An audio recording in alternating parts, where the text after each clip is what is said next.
Lucky Boys Podcast.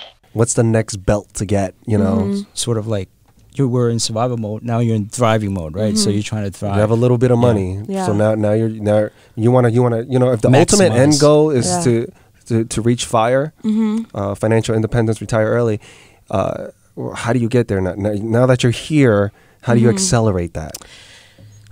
It starts with a couple things. So it's defining that goal. So if your goal is FIRE, you have to look at like when your FIRE date is. So if FIRE could be, for some people, that's like 30. There are people that I've listened to their stories. I've seen them on social media. They're like, I'm 30. I've saved up all throughout my 20s and my FIRE number is only $500,000. And they just were really strategic about that. And they are like, now they're work optional. For other people, retiring early is 60, which is still good compared to, there's some people like 65 is this number that was given to us by all these different avenues, but there's many people who are in their 70s and they still need to go to work. So sad. I know, I'm like, I decided very early on, even before I knew about FIRE, even when I had no money, I was like, I'm not working until I'm 65. Let me just clarify something. Yeah. You know, if I'm 70 and I'm going to work because I want to, yes, I love my job, that's a freaking blessing. But if I'm doing it because I need to survive and I'm getting reamed on and I'm that old guy in the office, you don't want to be the old guy in the office. Well, it depends. So unless I love it. Unless I'm like, I'm still better than all you whippersnappers. Old sport. Yeah, you just got to find whatever that is. So if your thing was, I want to make money by this age, if it's an age, if it's a number, find out what that is. If it's like, oh, I want to own this many properties, or I want to have this much in this type of asset. How about for someone like you? What's your next move?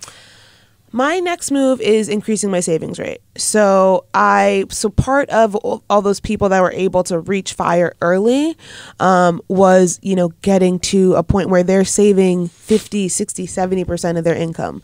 Ooh, that's sexy. Yeah. For some people. It sounds sexy. It sounds really cool. I'm like, wow, like you are kind of like this, like you're so centered that you will not waver, that if somebody invites you out and it's not on your goals, you're not doing it. Or if it doesn't serve them. Yeah, if it doesn't serve you. So I think, but more power to them. I will say for myself, like I'm young-ish. I have. Well, you're young. Yeah. Okay. I guess I'm I'll own it. I'm sub 30 right now.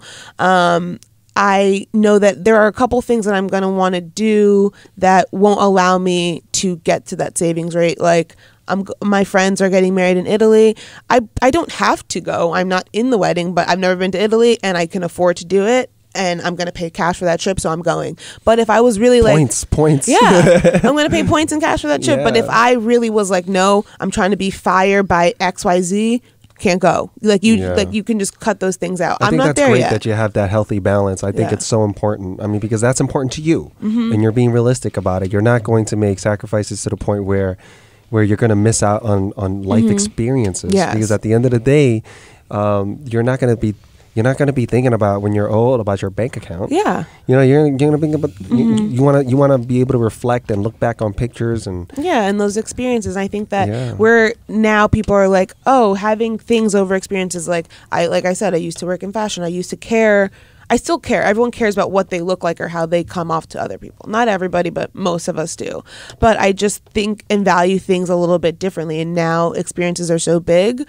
Like for me and probably a lot of people that we're associating ourselves with, like it's worth it for you to go on that trip. But I'm not going to spend $2,000 on a bag. I'm not ever going to be that person. I say that now. Who knows? Maybe I'll reach FIRE and I'll have all this money. But maybe you'll have that fuck you money. Yeah, maybe I'll have enough fuck you money with all the side hustles to like get a Birkin. But that's not on my list.